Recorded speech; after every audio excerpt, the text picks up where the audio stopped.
Brandon Thurston has said AEW cannot be profitable at this time. So, AEW? Yes. So I gotta hear this. Okay, so this is the write-up from SEScoops.com. It's estimated AEW gets somewhere around $50 to $70 million a year in TV rights fees. Forbes valued the company at around $1 billion earlier this year. I'm not quite sure how, but apparently that's what they came out with, which was the number many had in mind for an extension with Warner Brothers Discovery. So maybe it's $1 billion if they get all these TV rights fees. That extension hasn't happened yet. Sources have said Khan and Warner Discovery haven't come to an agreement on streaming AEW's content library, which now includes years of Ring of Honor content featuring early matches of many of the top names in AEW and WWE. Brandon Thurston said, I think Tony is incredibly committed to WBD, Warner Brothers Discovery, He's insanely loyal. I asked him recently if Fox was now a possibility for AEW with SmackDown leaving. He would only talk about Warner Discovery and how much he loves being partners there. I'm confident AEW aren't profitable now. They need to make $200 million a year in media rights to get profitability. They'll get some increase. They could get triple what they're getting now. It's not unreasonable. But he's going to continue to run the company and do what he's doing whether it's profitable or not. If I'm Warner Discovery, I'm waiting to see where the NBA rights are going to land. Maybe that influences how I should schedule AEW. As for why they aren't on streaming already, it doesn't make sense to me. At least have next day rights on Max. Maybe they're waiting until Collision can deliver ratings. Maybe it will turn into Rampage where it falls off in interest after a while. Thurston said Khan had all but confirmed that Warner Discovery did own a portion of AEW on one of their recent conference calls. Now, the big thing is where AEW are wasting money. Some thought the company needed a TV deal of around $500 million in total to get the annual revenue they needed, which is the number most in AEW have talked about as far as a TV deal. Others said the company has a lot of room to move as far as cutting costs. If it comes to that, one source said they hoped it wouldn't come to that, but said that the roster is massive and paid well and has more wrestlers than they need, though Khan has shown no interest in cutting talent on a mass scale. There's Ring of Honor, which is airing weekly on Honor Club without a TV deal, which could potentially end up on a WBD network, or could be slashed if need be. Another source said there were many areas they could cut costs in the company and get close profitability-wise. They mentioned travel and that the number of AEW wrestlers and staff flying first class is much higher than in WWE, which I didn't know, which is only a handful. It should be noted that AEW Collision, with no major competition and absolutely no WWE PLE airing the same day to blame things on, did 396,000, which is the lowest viewership the show has ever done without WWE airing the same day, as well as the 5th lowest rating ever. And to add more context, Rampage did 322,000 for their live show this past Friday. So apologies, Dutch. I bored you to tears there with a lot of reading. You have put our audience to sleep. Yeah, I should have stopped. Wait a minute. I got one thing to say. I heard all that, but it was the first class tickets for the talent in AEW. How many can fly first class anyway? Because first class is not that big. I don't think even on the Yokozuna size people there. Yeah, but what I'm saying, sometimes they only have like 10 seats up there. Yeah. Oh, they got more than that, maybe 20, but they got a whole crew to fly, unless they take different airlines. I don't know. I have no idea. But it's apparent now that Tony Khan doesn't care if he loses money. He doesn't care. He's got money. So he's going to ride this out. And boy, if I was a talent in AEW, I would ride it till the horse fell. Because if he's not complaining about spending money, then who cares? I think it's a great thing for the talent because he doesn't even care if they're reducing anything because the ratings are going down. You know, usually you get rewarded when you get the ratings up, but they're dropping. But they're not dropping because of the talent. They're dropping because of the way they're booked. Tony doesn't book. He books matches like he's a 12-year-old kid playing with the little toy soldiers. I mean, I hate to say that, but I think what he's interested in is not what wrestling fans as a whole are interested in, because his stories, and they started telling one with this guy wearing a mask or whatever that looks like, I don't know, some kind of devil, I guess. But at least they're telling somewhat of a story, and they are getting a little bit of interest on that, like who it is. So it's apparent that Tony Khan books for himself, doesn't really book for ratings because the ratings are going down. But I don't think he might give lip service to that. Yeah, the ratings, but I don't think he does, because to me, he just spending money on top of money. And you mentioned it yourself in reading that article. He has way more talent than he needs. He's doing 3 TV shows, and unless he has help on that, he's well past the burnout cycle, because it all runs together. I think the most that I could do, and I'm a genius sometimes, the most I could do is one show. I need to concentrate on one show. It's like a Hollywood writer writing 2 movies at the same time. You got to write one. You got to concentrate on one. You can't concentrate on 2, because then the workload gets too heavy. Your thinking gets too convoluted, and you can't concentrate. So I think he would be better just having one show and trying to tell a story and cutting the roster down. And I know AEW talent, they don't want to hear that because they're getting paid to sit at home. So I would like to do that too. I'd like to sit at home. You do get paid to sit at home. Stop it. You don't know what else I do, James. You don't know about my truck route.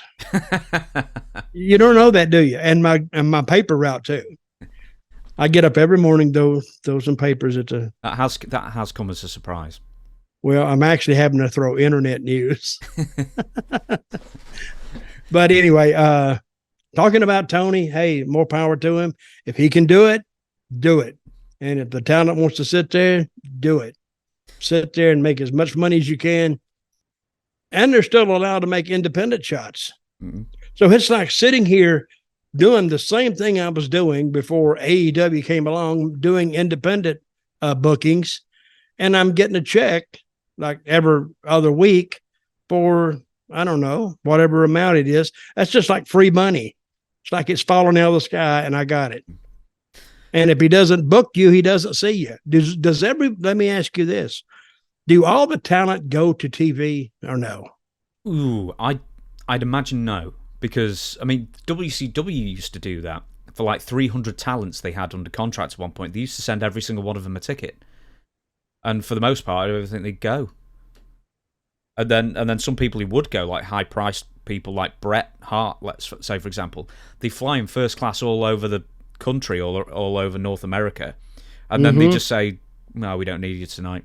It's like, great. So he got paid thousands and thousands. Well, WWE did that too. They would have everybody show up for TV, just in case they needed them. But I don't know. I think Tony just needs to. He can do what he wants to do. It's his money. But I think if you put all the talent in the building, it gets very crowded. And when it's very crowded, it's hard to find people. You don't know where they are. They could be out sitting on the other end of the Coliseum or the arena that you're in. But the upside to it is you have a lot of people to go look. Say, go find him. Now, I'm going to pick up on 2 things here, then I'm going to move on. $1 billion valuation made by one guy at Forbes, apparently. Yep. How can they arrive at a valuation of $1 billion on a company that's losing money? Well, how does he know they're losing money? Now, this is Brandon Thurston who's come up with this, saying he's losing money. Brandon Thurston. Yeah, so he's like a statistician for pro wrestling. So this is crap. Never trust a statistician. So, you know who he's good friends with, right? Dave Meltzer? Yeah. Yeah. You need to stop bad mouthing Meltzer. Really, you need to stop it right now. No, I'll stop it right now. I promise. Okay, don't you say one word about him. He's he's done very much a lot of good work, I think, as far as stats and stuff like that. And he says that basically the company must be losing money with the amount of roster that they've got on. So how do you get to $1 billion plus a valuation of a company that's losing money? Well, I have no idea because I'm not a statistician, nor am I an accountant. Hell, I can't even keep track of my PayPal account, let alone trying to keep account of anything nearing $1 billion. So what are these TV contracts? How much are they worth? Well, some people have said that come the next cycle next year, they'd be doing really well to get something in the range of like 150 million a year for the rights fees to 200 million a year for the rights fees. For all of it? Yeah, for all 3 shows. Yeah. That's not very good. You know? Well, they should get the ratings up then. Be worth more. Yeah. Especially with the ratings stagnated where they are.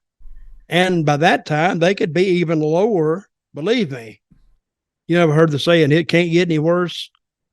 Believe me, it can get worse. Hey, I remember the first time I was in TNA, and the first time we got our viewership numbers, I thought they were pretty good, really, for just starting out. And we were on like Fox, S1 or some. Oh, right. So this wasn't the pay-per-view days. This is actually when you got onto TV. It's like Fox Net. Yeah. Yeah, whatever it was. And they said it was like 300,000 people. Well, I thought that was pretty good, really, considering that how many people actually could find that channel. And they acted like damn Pearl Harbor hit. They were sitting there, oh my God, this is like the worst thing in the world. I went, I don't get it. You got to start somewhere. And then they steadily climbed to where we're getting over 1 million a week to watch the show. But they were judging success by what WWE was doing. Of course, they were doing like 4 million, 5 million, but that was it was a different era. And we were doing 1 million. Well, we're not going to do 4 million. We're not going to do 5 million. We're not going to do that. Now, I may have that wrong, but they were doing a lot more than what TNA was doing. And I didn't try to tell them anything. I just sat back and listened because my advice they wouldn't have liked. And I was saying what I wanted to say was, they had to start somewhere too. And they got like a 50-year head start on us. So we got to start somewhere, and let's start building and building and building. And then when we added the girls, it went up to like 1.5 million or 1.7 million something. But at least we were getting there, but they still weren't happy with the ratings. And I'm saying, I don't know. I think if we beat them one week, they would, and they celebrate. But then the next week, when WWE jumped back on top, they'd fall back in that depression mode. Guys, be happy with what you got because you're not losing money. I mean, they weren't paying like 160 wrestlers, our talents. They weren't paying that. But nothing, it almost got to the point, it didn't matter what you did, they still weren't going to be happy with it. So, but it actually did, to my knowledge, it actually did pretty good. Before we get off this and move on to something else in a minute, okay, we've already said that the roster's too bloated. Everyone on Earth has said that the roster's too bloated. You're paying far too many people. So, aside from cutting the roster, so that's a given. Aside from cutting the roster, what would you do as far as cutting costs? Would you, you cut down on production? Do you cut down on live shows and do more tape shows? What would you do? Well, I don't know if they're probably making a little money on live shows. probably a little bit, but you still got to fly them there. You still got to put them up. Are they paying for hotels too? Most likely, I imagine. But the thing is that, I mean, what does like one live show taping cost? Because you've got an arena to rent, you've got all the production, so it's got to be hundreds of thousands per. No per kidding. record. Just setting up the lights is probably $100,000, $80,000. It used to be $60,000 20 years ago to set up a lighting, grid. And it still looks bad, still looks bad. The lighting for a WWE show, well over $100,000, probably $150,000 for that lighting. Maybe, seriously now, their backstage lighting looks like an 8th grade taping, whatever. They need to light that up a little bit, because lighting is everything on a TV show. If it looks dark in the background, it looks so amateurish. Is that the right word, amateurish? Amateurish, yeah. Okay, but you're adding expense there. Where would you cut it? Where would I cut expenses? Well, these buildings, I'd go to smaller buildings, tell you the truth. Not only to cut expenses, I would add to the image, because then it can be, if you're going to draw a half a house in a big arena, that would fill up a small arena. And it's more enclosed. The sound is better. And that's not going to save them that much, but it will save them money. And if they're paying all these tickets, paying the hotels, I don't know if they're paying the hotels or not. That's where the expense is. Cut your cards down. And I would cut the talent out. I hate to say that, but businesses have to cut talent to save money. They have to cut employees. It's a fact of business. So I think there's a lot of things they can cut. I don't know. That's why I'm not there. We will move on. I was going to ask something about maybe if I was there, they said, "Well, Dutch, one thing we could cut is your salary, because all you're doing is bitching and moaning about wouldn't need to cut other stuff." No, I said, "Whoa!" I said, "Whoa." Yeah, I would be doing it for free. Yes, I'm used to that. Young Bucks will probably skip because we just don't have time. Who was the AEW devil? Now the Young Bucks, they watch this show. No, they don't. You calling me a liar? Yes. Where's the proof? I want the proof. They emailed me. No, did they? No. Yes. I didn't tell you this. No. I'll tell you after we get off the air. All right. Okay then.